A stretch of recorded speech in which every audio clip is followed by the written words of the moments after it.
Hi guys, so I'm here to do the chapter 3, 6 phone calls. As you know, it's split up into 6 different parts because Mike Hanlon makes 6 phone calls. And I've already done one with Stanley. He was the first phone call. The second phone call was Richie.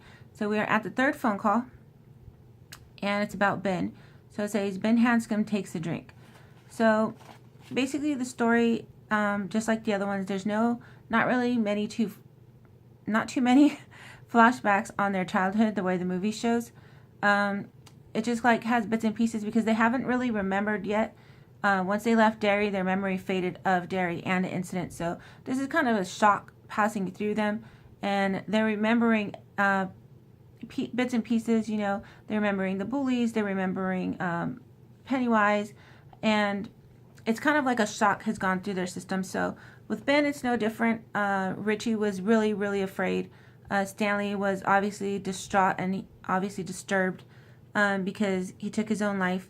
And now we were at Ben.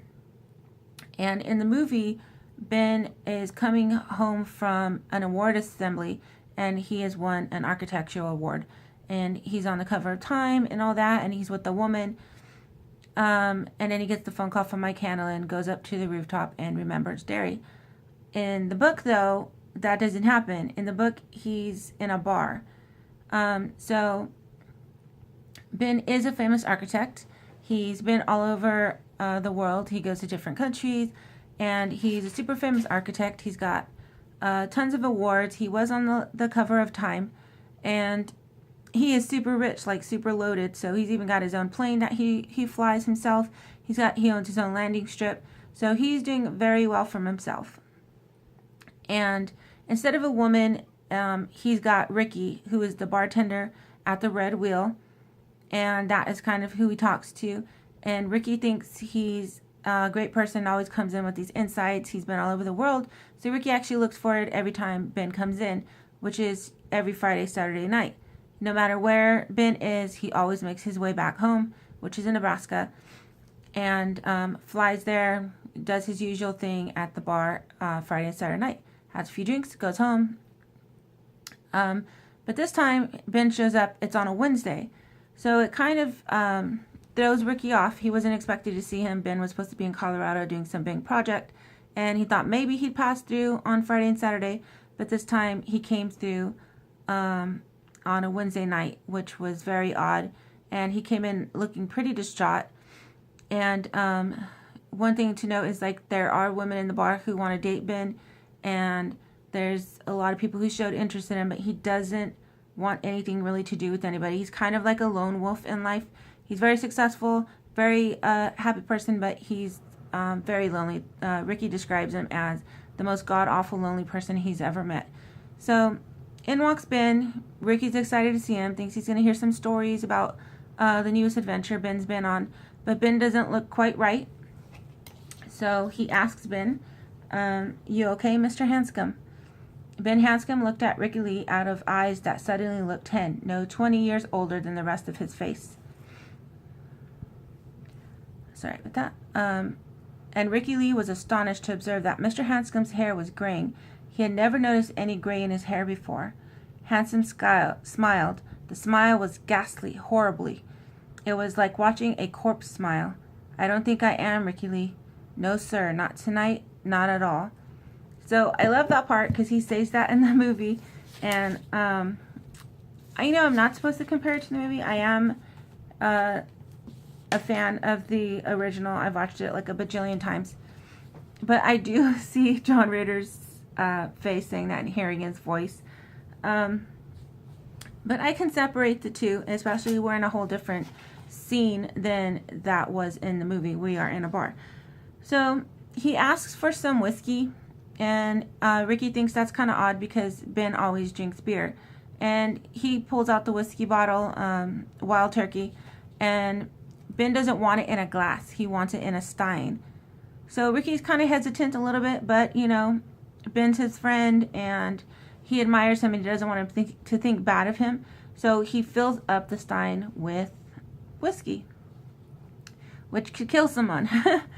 And he looks at Ben as maybe Ben was thinking about killing himself. So he was very hesitant to do it, but he did do it, and Ben started telling him a story about the time he spent with the Peru Indians and how they taught him how to chug liquor, and that they would drink in full steins whiskey, and it never seemed to affect them.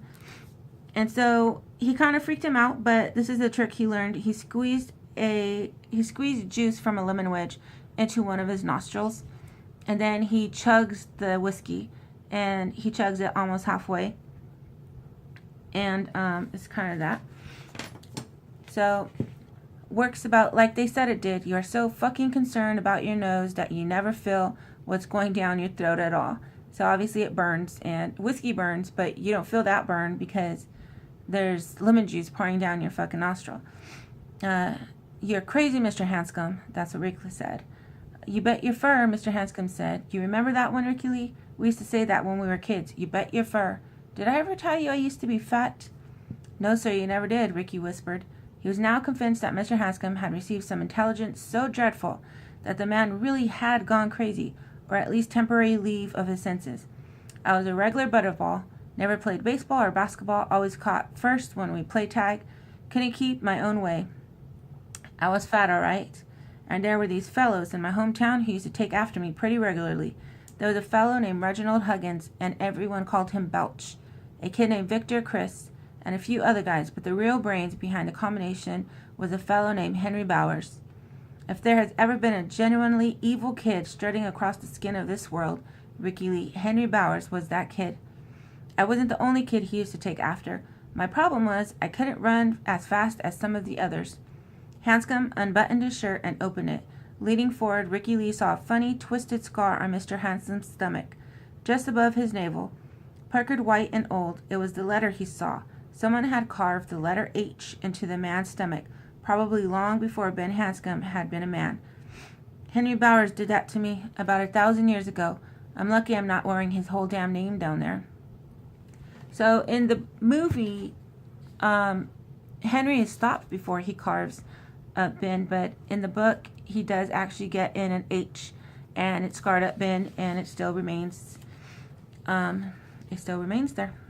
And he's traumatized by the whole thing, and now that Mike has called, it's bringing back all these old memories, and none of the group seems to be taking it very well. Ben go ahead and sticks the other lemon wedge through his other nostril, chugs some more of the wild turkey, and Ricky and the waitress start to argue about it because the waitress doesn't think that he's safe. So the bartender actually goes to try to stop Ben from finishing off the stein, and Ben chugs it really quick so that way he can't stop him, and says, too late, the damage has been done. And Ricky he doesn't really know what's going on with them, but Ben is getting ready to leave. He pulls out these $3 silver, and he puts them onto the counter, and he tells Ricky Lee that he wants him to give them to his kids. And Ben has no one, he's alone.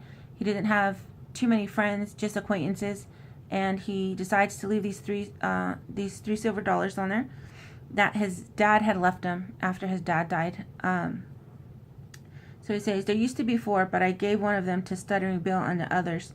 Bill Denenbrawl, that was his real name.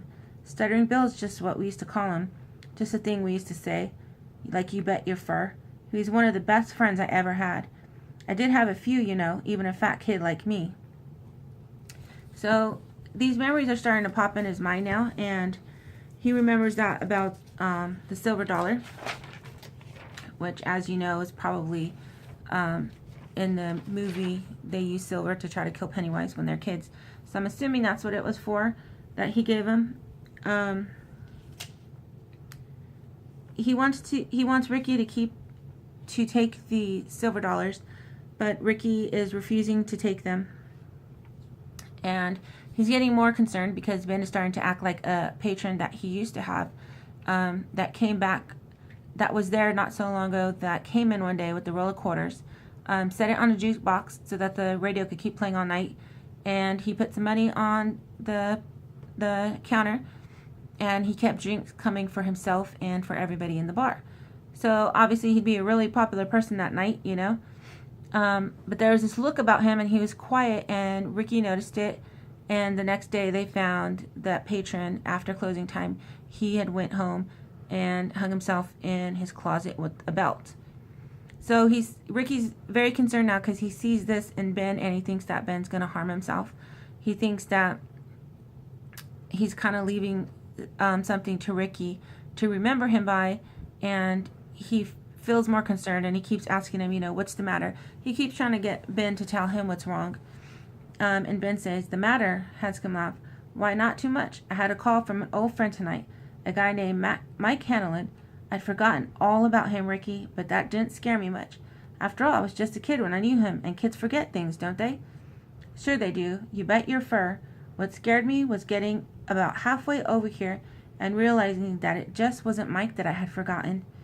I had forgotten about everything, about being a kid. Did you ever hear, Ricky Lee, of having amnesia so completely you did not even know you had amnesia? Ricky shook his head. Me either, but there I was, tooling along in the caddy tonight, and all of a sudden it hit me. I remembered Mike Hanlon, but only because he called me on the phone. I remembered Derry, but only because that was where he was calling from. Derry? Ricky asked.